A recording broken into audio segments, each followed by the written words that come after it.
gonna mess up your last name, so shout it out for me. Abramowitz. Mike Abramowitz. Got it. So Mike is a youth speaker, author, entrepreneur, and philanthropist. He's the founder of G.R.A.B Tomorrow, and he's going to be talking about grab your future, find your passion, and create your dream. So welcome, Mike. Yeah. Thank you so much. Thank you. So what's your biggest fear? Until recently, my biggest fears in the past were the unknown, failure, even death. But I realized what my biggest fear is getting to the crossroads when I die and meeting the person that I could have become. I stopped fearing death because I lost my mom to a battle with cancer, but then I gained so much strength and appreciation for life once that happened. I stopped fearing the unknown because when I moved from New Jersey to Florida, I had an immense amount of amazing, beautiful things that happened in my life. And I stopped fearing failure because all the amazing things that happened in my life came through failing, like losing all my money in real estate. I had 3 houses, lost the houses, lost my money, but I gained a paradigm shift with how I should view my life differently. See, we have a yellow brick road in life. We have Oz, which is our goal. We have the yellow brick road, which is how to get there, and then we have our why, which is like the brain, the courage, and it's a why. I call it why power. We must have compelling reasons on why we do certain things in our life, because without the why, we get distracted. So I created a system. Essentially, it's a Wheel of Life. It's a simple 7 system by gaining clarity and helping individuals focus in on the important parts of their whys to make sure that they have the right habits and behaviors that follow through on those whys. So the first part of that Wheel of Life, or that simple 7 system, step 1 is our health. So when I talk about our health, I also talk about energy. A lion sleeps for 20 hours a day. So I stopped eating meat. Now, meat eaters don't hate me, but I realized I don't want to sleep away my success. So if you have to think about what is your ideal fitness level for 2017, is it maybe doing a little bit more plant-based? Is it maybe being a little bit more healthy, running a mile a day, doing 10 pull-ups, doing 10 push-ups, whatever it may be? How can you quantify what your fitness level might be for 2017? Because the decisions you make today is what's going to impact your future. So think about your health. The second step in the simple 7 system is our thoughts, also known as our mental health. So if we think about our mental health, the conversations that we have in our head is critical. National Science Foundation says that we have 50,000 thoughts a day, and 97% of them are about the past. So my question is, are we thinking about our painful past, or can we control our thoughts to think about our possible future? Journaling has been a critical component in my life. So one of the great questions that I helped was, if I had to answer one question, if I did blank daily, it would improve my life dramatically. That came from journaling, and journaling was the answer to the question as well. Capturing our thoughts really helps us gain clarity.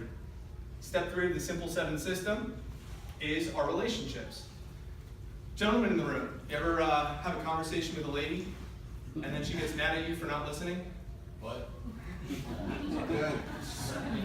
Relationships are critical, but we have to be intentional because we get distracted so easily. So we must be intentional with the relationships. When my mom passed away, there was a lot of animosity in certain parts of our family, so I really was intentional with my siblings, my dad, my friends, my companion, and newly just got engaged last week, which is pretty exciting.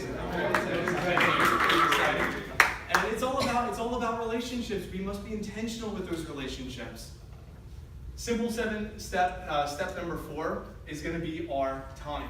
We heard the saying time is money, but time, we have 168 hours in a week. 160 hours, what we do at that time is important. We always hear people say, I'm so busy, but they're not getting anything done.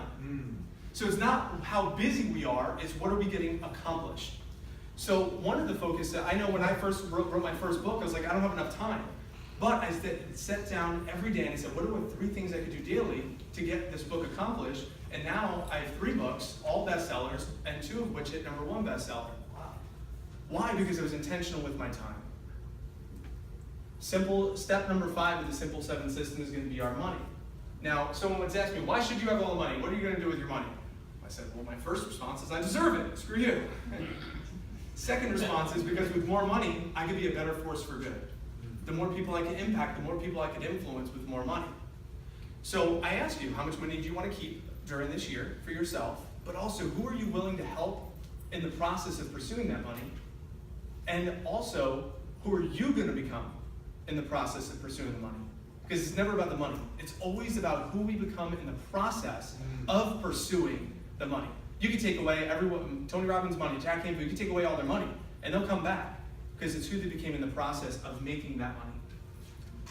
Next step is our passion, because that's what matters most. It's all about pursuit of passion.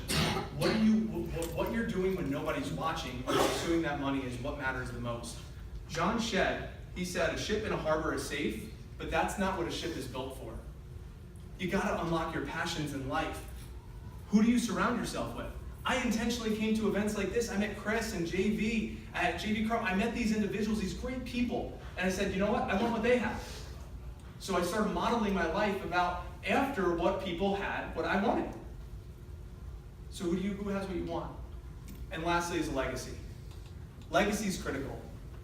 The reason why I was stuck when I was losing my money in relationships and stuff is because I was always in my head. So I started to give. I started a nonprofit to feed over 40,000 individuals through PB&J for Now USA.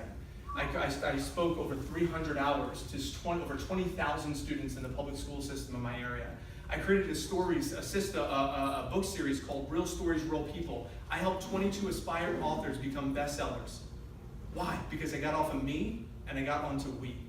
It's not just about us, it's about who we become in the process and who we influence. So when I die and I get to that crossroads, I'm going to be looking at a man in the mirror, and he's going to smile back at me, and I'm going to say, you know what? I did everything I can on planet Earth because I followed the system. So I ask you, when you get to your crossroads, who are you going to be? Thank you. All right.